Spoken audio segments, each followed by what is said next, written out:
Welcome everyone, Joe with ECRM over at our diabetes session in Kansas City, and I have with me Dr. Robin Curtis with SpartanNash, who moderated one of our roundtables on diabetes and using the diabetes data from continuous glucose monitors.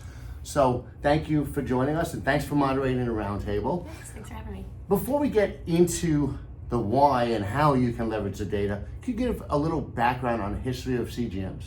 Sure. CGMs have been around for quite some time, maybe 24-ish years, but really have taken off lately. And we see a lot through the pharmacy world now. We see a lot of CGMs being dispensed out of pharmacy. We see the pharmacist's role increasing in looking at the reports and all the stuff that we can get from all the data that comes out of that monitoring, what you can do with it. It's great. We're certainly seeing a lot of commercials on TV pushing them, and I'm assuming the price of them has come down, so and more coverage of them, so it's a little more accessible. Absolutely, and I think we're, especially after the session, I do think we're going to see a lot more to come too. A lot more products going to hit the market at some point in the near future, I believe. So what kind of data are these CGMs tracking? Sure.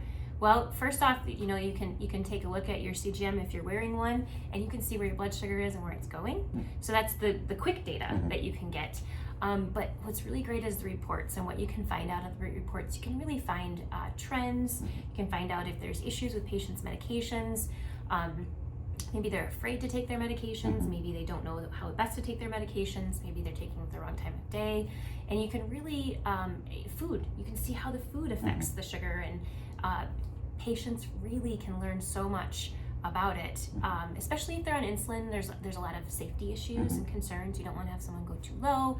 And so when you can look at these reports after 2 weeks of wearing one, you can tell so much about it, and you can have a lot of points to impact on that patient's care, which is outstanding. So rather than just a single point in time, like when you go for your annual physical and they just get the A1C, right. This is, you can really see how what you do impacts your blood sugar. Absolutely, and those patients that have been struggling, the ones that feel like they're doing all the things that they can do, and they're still not getting to those goals. They go to see their doctor and they don't know why.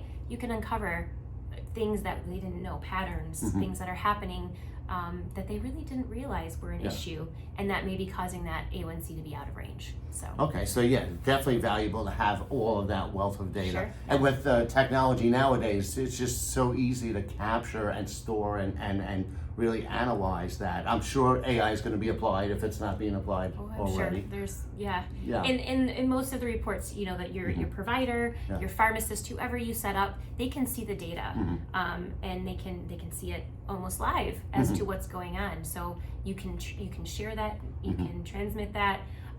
If you're using different devices, depending on if you're using a phone or some sort of a monitor from the company, it's a little different, but it's great because it can feed right into the providers and the pharmacists. So it's part of their whole overall wellness plan. So if they're diabetic, they're probably working with a nutritionist too, or at least getting information about their nutrition, about working out.